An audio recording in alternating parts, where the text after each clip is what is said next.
This is Schmolitics. I'm Dan Gordon, and I'm standing here with Cullen Tiernan, the chair of the Veterans Caucus. I hope that's how you introduce yourself to everybody. Like you go out to a bar or something, and someone's like, "Hey, what's your name?" And you go, "Cullen Tiernan, chair of the Veterans Caucus." Of course. I mean, it's even changed my Instagram. That's a very long tag, social media tag. You took over the Veterans Caucus. Well, Progressives took over the Veterans Caucus was the e-board meeting in Millbrae?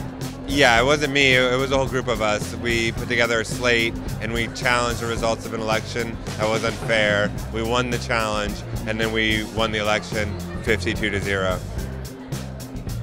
52-0? Yeah, it's the most united caucus in the California Democratic Party. What is going on in the Veterans Caucus right now? So we just went to Tijuana, Mexico to visit Deported Veterans.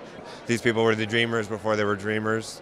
You know, so it's a big picture of what's happening in the United States right now. There's, thousands of veterans that are deported. The United States government doesn't even keep count of it. There's very little resources when you reach out to them. But we made some friends through social media. We visited 2 different houses, and we're going to start the process of bringing them back. We've got congressional members involved, congressional candidates involved. We made all of the candidates running for governor make a pledge that they would pardon nonviolent criminal offenses to start the process of bringing them back.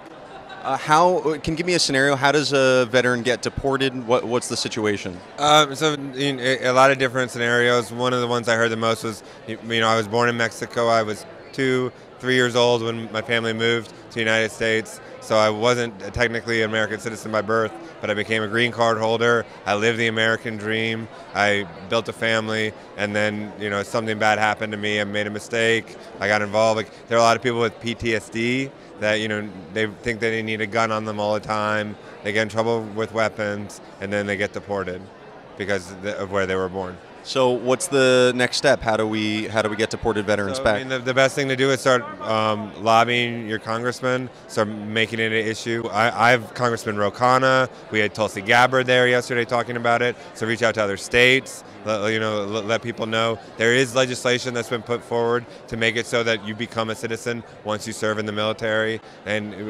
efforts like those, and reaching out to your governors and seeing what you can do. Thank you, Cullen. Yeah, thank you, Dan.